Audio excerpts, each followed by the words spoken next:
Ya langsung aja masuk ke video gue yang kedua, dan sebelumnya gue mau bilang makasih banyak. Makasih banyak Pak, pokoknya yang udah bantu share, yang udah bantu like, bantu komen juga, terutama yang ngasih masukan-masukan Pak. Gue udah catet Pak. Poin pertama yang simple sebenarnya, cuman ya namanya orang yang baru Pak, gue bener-bener awam. Itu mode ngambilan gambar kemarin tuh pakai potret, apa lu biasa jualan lab? Biasa jualan lab bonsai, jadi ya tahunya vertikal aja kan. Ya sekarang udah gua mulai terapin, terima kasih banyak yang udah ngasih masukannya ya. Ini udah mode landscape. Dan yang kedua, gaya pembahasannya Pak katanya terlalu kaku ya, jadi kurang enak gitu didengarnya. Makanya gue sekarang mulai nyoba buat ya lebih santai aja kayak gini. Dan semoga nggak ngurangin apa informasi yang akan gue bagiin sama kalian.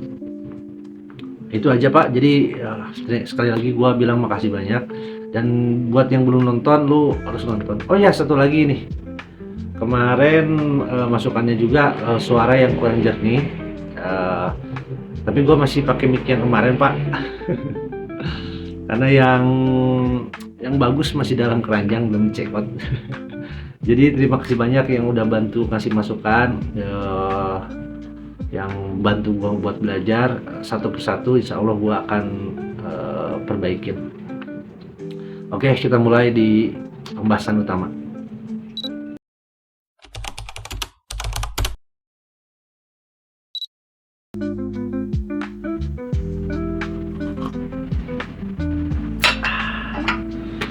Oke, di video kali ini gue bakal ngenalin kalian proses pembuatan bonsai dengan sesingkat-singkatnya. Tapi buat kalian yang nggak ngerti bonsai Pak, atau nggak suka bonsai, gue harap bisa nonton juga, karena gue nggak bahas talk teknisnya aja, tapi ada nilai-nilai yang menurut gue cukup bagus buat kalian ketahui, termasuk buat gua juga. Jadi ayo kita mulai Pak.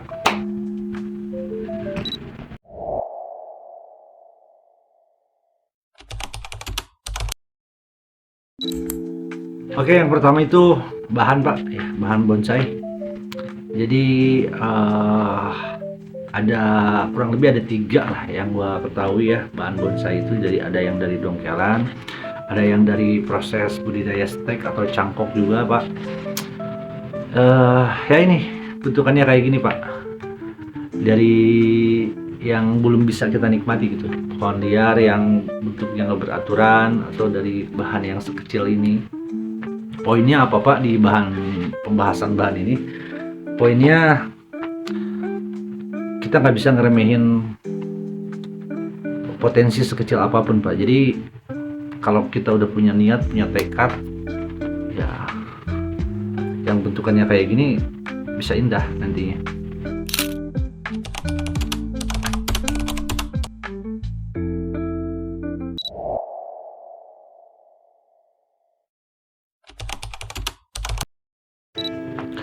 Oke, kita lanjut ke pembahasan yang kedua,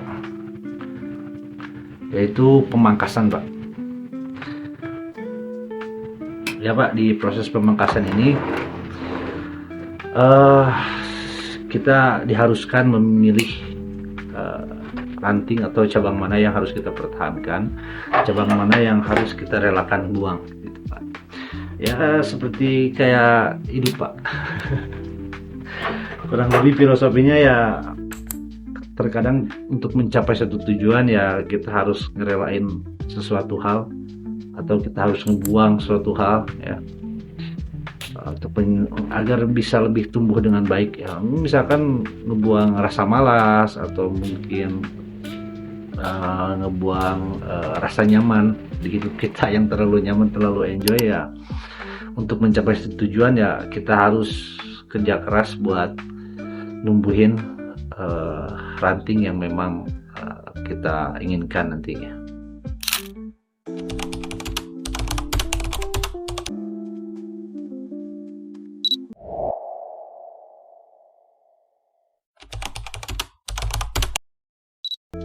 Yang ketiga, kita masuk proses pengawatan, Pak. Pengawatan ini, Pak, kita harus pakai perasaan, Pak ya. Harus pakai perasaan. Pengawatan ini, Pak, nggak boleh buru-buru. Dalam tahap ini kita harus hati-hati, Pak. Nggak boleh sampai keras-keras karena bisa patah. Ya, yang kita bisa ambil ya hidup ya perlu arah, Pak. Perlu arah, perlu bimbingan, dan nggak bisa pakai paksaan. Bisa patah. Dan juga kadang bentuk yang kita inginkan nggak bisa tercapai secara langsung, jadi perlu tahap, harus pelan-pelan. Nah, kurang lebih kayak gitulah dari tahap pengawatan ini.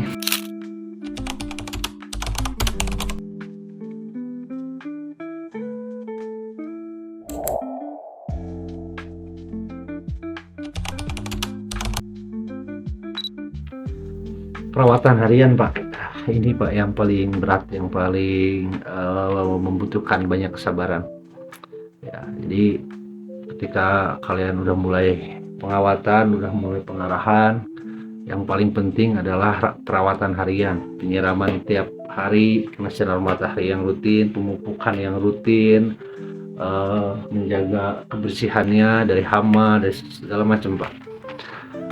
Ini membutuhkan konsistensi. Ya, karena bonsai bukan perkara yang instan, Pak. Jadi kita harus terus menerus tiap hari. Sama kayak mimpi kita, mungkin kayak cita-cita kita ya nggak mungkin terwujud hanya karena niat doang, tapi ya perlu tindakan tiap hari yang konsisten, yang terus menerus.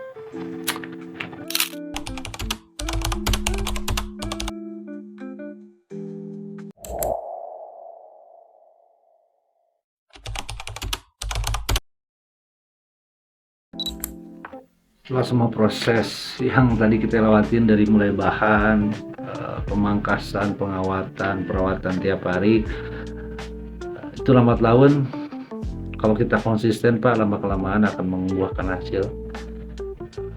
Dalam tanda kutip, bentuknya sudah sesuai yang kita inginkan, yang kita konsepkan, atau ya tujuan kita dari awal kita memilih bahan. Tapi yang anehnya, Pak, walaupun bentuknya udah kelihatan enak, udah bisa kita nikmatin, ya sampai di situ, Pak. Anehnya masih ada aja yang harus diperbaikin, masih ada aja yang harus bisa ditingkatin lagi gitu, Pak. Jadi nggak pernah selesai, Pak. Ya itu hidup, Pak.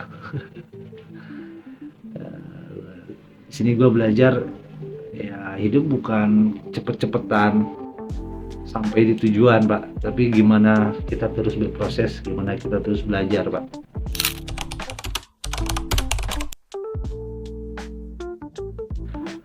Segitu aja, Pak, yang bisa gue sampaikan. Ya kurang lebih prosesnya kayak gitulah, Pak ya, dari mulai bahan, pengawatan, pemangkasan, segala macam. Intinya melalui proses yang enggak sebentar dan gak instan, Pak. Semoga ada hal-hal yang positif yang bisa lo ambil, walaupun mungkin lo nggak suka bonsai. Sekali lagi terima kasih banyak yang masih nonton di video ini, masih nonton sampai menit ini. Masih banyak perlu koreksi, gua masih banyak perlu latihan. Masih kaku, Pak, ngomong walaupun udah dibuat sesantai mungkin, tapi ya inilah. Ya ini kayak kita ngerawat bonsai, nggak bisa langsung mungkin. Jadi temenin gua terus berkembang, temenin gua terus belajar. Jangan lupa kasih komentar apapun itu, semoga menjadi bentuk penyemangat untuk gua. Terima kasih banyak. Assalamualaikum warahmatullahi wabarakatuh.